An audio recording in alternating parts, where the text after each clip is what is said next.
ഹൈക്കോടതി ജഡ്ജിയുടെ വസതിയിൽ നിന്ന് പണം കണ്ടെത്തിയ സംഭവം ലോക്സഭയിൽ ഉന്നയിക്കാൻ പ്രതിപക്ഷം. കോൺഗ്രസ് അംഗം മാണിക്യം ടാഗോർ ലോക്സഭയിൽ അടിയന്തര പ്രമേയത്തിന് നോട്ടീസ് നൽകിയിട്ടുണ്ട്.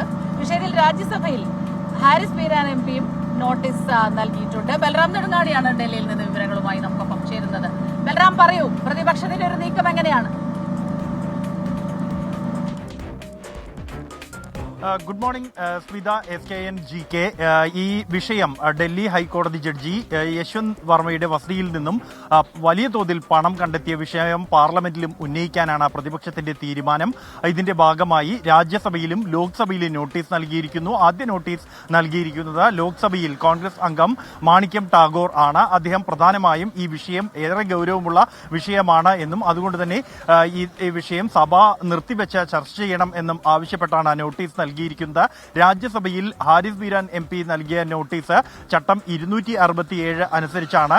അത്യന്തം ഗൗരവതരമായ ഒരു വിഷയമാണ്. ഒരു സിറ്റിംഗ് ജഡ്ജിയുടെ വസതിയിൽ നിന്നും പണം കണ്ടെത്തിയത് എന്നും ഇത് ജുഡീഷ്യറിയുടെ പ്രതിച്ഛായയെ കളങ്കപ്പെടുത്തുന്നതാണ് എന്നും വിഷയത്തിൽ പാർലമെന്റിൽ ചർച്ച ആവശ്യമാണ് എന്നുമാണ് ഈ നോട്ടീസിൽ ചൂണ്ടിക്കാണിച്ചിരിക്കുന്നത്. അതേസമയം നേരത്തെ ഈ വെള്ളിയാഴ്ച പണം കണ്ടെത്തിയതായുള്ള റിപ്പോർട്ടുകൾ പുറത്തു വന്നതിന് തൊട്ടു പിന്നാലെ തന്നെ രാജ്യസഭയിൽ കോൺഗ്രസ് നേതാവ് ജയറാം രമേശ് ഈ വിഷയം ഉന്നയിക്കുകയും നേരത്തെ അലഹബാദ് ഹൈക്കോടതി ജഡ്ജിയുടെ വിവാദ പരാമർശവുമായി ബന്ധപ്പെട്ട ഇംപീച്ച്മെന്റിനായുള്ള നോട്ടീസ് രാജ്യസഭയിൽ നൽകിയിരുന്ന വിഷയം ചൂണ്ടിക്കാണിക്കുകയും ചെയ്തിരുന്നു. ആ ഘട്ടത്തിൽ വളരെ ശക്തമായ പ്രതികരണമാണ് രാജ്യസഭാ അധ്യക്ഷന്റെ ഭാഗത്തു നിന്നും ഉണ്ടായിരുന്നത്. വിഷയം ഗൗരവമുള്ളതാണ് എന്നും അതുകൊണ്ട് തന്നെ ജുഡീഷ്യറിയുടെ സൽപ്പേര് കളങ്കപ്പെടുത്തുന്നത് തടയാനുള്ള ആവശ്യമായ നടപടികൾ ഉണ്ടാകണമെന്നുമുള്ള അഭിപ്രായം തന്നെയാണ് രാജ്യസഭാ അധ്യക്ഷനും രേഖപ്പെടുത്തിയത്. വിഷയം പാർലമെന്റിൽ ഇന്ന് വീണ്ടും ഉയരുകയാണ്.